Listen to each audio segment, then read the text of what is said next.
प्यारे बच्चों, हिंदी काव्य के प्रथम पाठ सूरदास के पद संख्या 6 तक की व्याख्या हम लोगों ने इसके पूर्व की कक्षा में पढ़ी और समझी थी। आज हम लोग पद संख्या 7 और 8 की व्याख्या पढ़ेंगे और समझेंगे। तो सबसे पहले पाठ्य पुस्तक खोलकर पद संख्या 7 पर ध्यान दीजिए। ऊधव मोहि ब्रज बिसरत नाही। यह जो प्रसंग है वह साहित्य के क्षेत्र में भ्रमर गीत के नाम से जाना जाता है। भगवान श्री कृष्ण ब्रज से मथुरा चले गए और मथुरा जाने के उपरांत उनका जीवन इतना अधिक व्यस्त रहा कि वह पुनः ब्रज वापस लौटकर नहीं आ सकी। ब्रज की गोपियाँ, ब्रज के गोप बालक, माँ यशोदा, नंद बाबा उनके स्नेह में अत्यंत विकल रहते थे और उनके विरह का कष्ट उनके लिए एक प्रकार से असह्य था। भगवान श्री कृष्ण के एक मित्र थे उद्धव, जिनको अपने ज्ञान का अहंकार था। उनके ज्ञान के अहंकार को नष्ट करने के लिए भगवान श्री कृष्ण ने ब्रज के प्रेम में डूबे हुए लोगों के संपर्क में उद्धव जी को भेजा, जिससे उनके मन का ज्ञान का अहंकार नष्ट हो जाए और वह प्रेमा भक्ति को समझ सके। उद्धव ज्ञान का संदेश लेकर मथुरा जाते हैं, गोपियों को बार बार निर्गुण ब्रह्म की उपासना का संदेश देते हैं और श्री कृष्ण को भूलने के लिए कहते हैं। किंतु गोपियों की सच्ची प्रेमपूर्ण दशा को देखते देखते, उनकी बातों को सुनते सुनते और श्री कृष्ण के प्रति जो उनका असीम और निश्चल स्नेह है, उस असीम अनुराग को देखकर सुनकर उद्धव जी के हृदय में प्रेमा भक्ति का उदय होता है तथा वह गोपियों से प्रभावित होकर उनकी प्रेमा भक्ति में लीन होकर वापस मथुरा को जब जाते हैं तो वहां पहुंचकर श्री कृष्ण से गोपियों की स्थिति का वर्णन करते हैं और किस प्रकार से वह श्री कृष्ण के विरह में व्याकुल है, माँ यशोदा, नंद बाबा की क्या स्थिति है। ये सारी बातें उद्धव श्री कृष्ण जी के सामने प्रकट करते हैं। उनकी इस प्रकार की बात को सुनकर भगवान श्री कृष्ण उन्हें बताते हैं कि वास्तव में ब्रज के लोग ही उनसे स्नेह नहीं करते हैं, बल्कि उनको भी ब्रज के लोगों से उतनी ही आत्मीयता है, उतना ही अधिक प्रेम है। इसी भावना का प्रस्तुतिकरण इस पद में किया गया है। ऊधव मोहि ब्रज बिसरत नाही। बिसरत माने भूल जाना। हे उद्धव, मुझे भी ब्रज प्रदेश और ब्रज के लोग एक पल के लिए भी भूलते नहीं। मैं भी ब्रज को कभी भूल नहीं पाता हूँ। वृंदावन गोकुल वन उपवन सघन कुंज की छाहे। वृंदावन का वह सुंदर प्राकृतिक वातावरण, गोकुल के वे छोटे छोटे वन और उपवन और वहाँ के घने कुंजों की शीतल छाया मुझे पल भर के लिए भी भूलती नहीं है। मैं उस सारे सुखद परिवेश को पल भर के लिए भी भूल नहीं पाता हूँ। प्रात समय माता जसुमती अरु नंद देखि सुख पावत।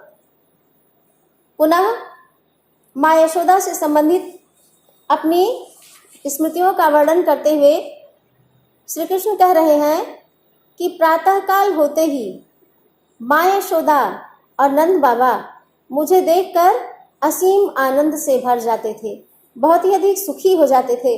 उनको अपार सुख की अनुभूति होती थी मुझे देखकर। माखन रोटी दह्यो सजायो अतिहित साथ खवावत। और प्रेम में भरकर वात्सल्य से युक्त होकर, मैया मुझे मक्खन और रोटी और सजाई हुई दही अतिहित बड़े प्रेम के साथ, बड़े स्नेह के साथ खिलाया करती थी। प्रातःकाल होते ही मुझे देखकर माँ यशोदा और बाबा नंद बाबा दोनों ही आनंदित हो जाते थे, दोनों बहुत ही सुख की अनुभूति करते थे और बड़े ही प्रेम के साथ, बड़े स्नेह के साथ मुझे माखन रोटी और सजाई हुई दही खाने के लिए दिया करते थे। गोपी ग्वाल बाल संग खेलत, सब दिन हसत सिरात। गोपियों के साथ, गोप बालकों के साथ खेलते हुए, क्रीड़ा करते हुए मेरा पूरा दिन बीत जाता था। हंसी में, आनंदमय क्रीड़ा में ही पूरा दिन बीत जाता था, पूरा समय व्यतीत हो जाता था। सूरदास धनि धनि ब्रजवासी, जिनसो हित जग तात। तो कहते हैं, सूरदास जी कहते हैं कि ऐसे ब्रज के लोग धन्य हैं, ऐसे ब्रजवासी धन्य हैं जिनसे श्री कृष्ण स्वयं इतना अधिक प्रेम करते हैं। जिन ब्रजवासियों के प्रति श्री कृष्ण के हृदय में इतना अधिक अनुराग है, जिन ब्रजवासियों को वह स्वयं स्नेह करते हैं, उनको याद करते हैं, ऐसे ब्रज प्रदेश के लोग और ब्रज भूमि धन्य है। पद संख्या 8 पर ध्यान दीजिए। इस पद में उद्धव जब गोपियों से बार बार श्री कृष्ण को छोड़कर निर्गुण निराकार ब्रह्म की साधना का उपदेश देते हैं, तो गोपियां उनके सामने अपनी विवशता प्रकट करते हुए बता रही हैं कि हे उद्धव, आप चूंकि श्री कृष्ण के सखा हैं, मित्र हैं और उन्होंने आपको हमारे पास भेजा है, इसलिए हम आपकी बात अवश्य मान लेते, किंतु क्या करें, हमारा मन श्री कृष्ण के वश में हो गया है, अपने मन पर अब हमारा कोई अधिकार नहीं है। और आप तो जानते ही हैं कि किसी भी व्यक्ति के पास सिर्फ एक ही मन होता है। इसलिए आप अपनी यह जो ब्रह्म की साधना का उपदेश है, योग मार्ग को अपनाने का जो उपदेश है, वो हमको देना बंद कर दीजिए। गोपियां उद्धव से कह रही हैं, उद्धव मन न भये 10-20। हे उद्धव, किसी भी मनुष्य के पास मन की संख्या केवल 1 होती, किसी के पास 10-20 मन नहीं होता। एक हुतो सो गयो श्याम संग, को अवराध है ईस। तो हमारे पास भी एक ही मन है और हमारा मन श्याम सुंदर के साथ चला गया है, अपने पास है ही नहीं, वह तो श्री कृष्ण के साथ चला गया है। तो को अवराध है ईस। और ईश्वर की उपासना, ईश्वर की आराधना सदा मन से ही की जाती है। तो जिस ईश्वर के संबंध में आप हमको कह रहे हैं, जिस ईश्वर की आराधना का करने का उपदेश आप हमको दे रहे हैं, उस ईश्वर की आराधना कौन करे, क्योंकि हमारे पास तो मात्र एक ही मन है और वह श्याम सुंदर के साथ चला गया। इंद्री शिथिल भई केशव बिनु, ज्यों देही बिनु शीस। केशव के बिना, श्री कृष्ण के विरह में, श्री कृष्ण के बिना हमारी समस्त इंद्रियां उसी प्रकार से शिथिल पड़ गई हैं, वैसे ही शिथिल हो गई हैं जैसे शीश के अभाव में पूरी शरीर शिथिल पड़ जाती है। यदि मनुष्य के पास पूरा का पूरा शरीर हो, लेकिन उसका शिरोभाग उस शरीर के साथ न लगा हो, तो शरीर व्यर्थ है, शरीर किसी काम का नहीं है।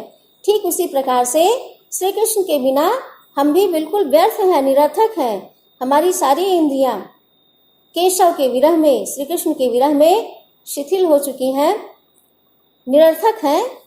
उसी प्रकार से निरर्थक हैं जैसे सिर के अभाव में शरीर निरर्थक होता है। आशा लाग रहति तन श्वासा, जीवहि कोटि बरीस।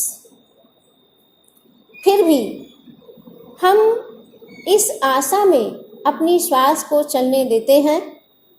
हमारे शरीर में श्वास का आवागमन मात्र इस आशा में लगा रहता है कि कभी न कभी श्री कृष्ण वापस लौट कर आएंगे, हमको उनके दर्शनों का सौभाग्य मिलेगा, हमको उनका संयोग प्राप्त होगा और उस आशा में हम करोड़ों वर्षों तक जीवित रहने की इच्छा रखते हैं।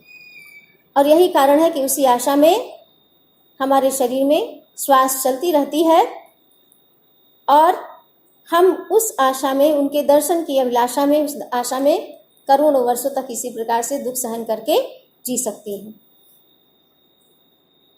तुम तो सखा श्याम सुंदर के सकल जोग के ईस। तो हे उद्धव जी,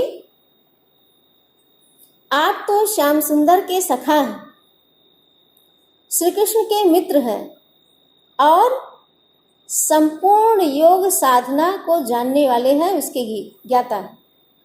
सकल जोग के ईश, योग साधना संबंधी ईश्वर का आपने साक्षात्कार किया है और संपूर्ण योगों के आप ज्ञाता है। लेकिन सूर हमारे नंद नंदन बिनु और नहीं जगदीश। लेकिन एक बात यह जान लीजिए कि हमारे लिए नंद के नंदन श्री कृष्ण के अतिरिक्त और कोई भी ईश्वर नहीं है। हम श्री कृष्ण के अतिरिक्त अन्य किसी को भी ईश्वर नहीं मानते हैं और न ही श्री कृष्ण के अतिरिक्त जितने भी ईश्वर हैं वो हमारे लिए किसी काम के हैं। इस प्रकार से इस पद में श्री कृष्ण के प्रति गोपियों की जो एकाग्र समर्पण की भावना है उसका बड़ा ही सुंदर प्रस्तुतिकरण हुआ है। आज हम लोगों ने पद संख्या 7 और 8 की व्याख्या पढ़ी और समझी है। इसके उपरांत पद संख्या 9, 10 और 11 की व्याख्या हम अगली कक्षा के माध्यम से पढ़ेंगे और समझेंगे।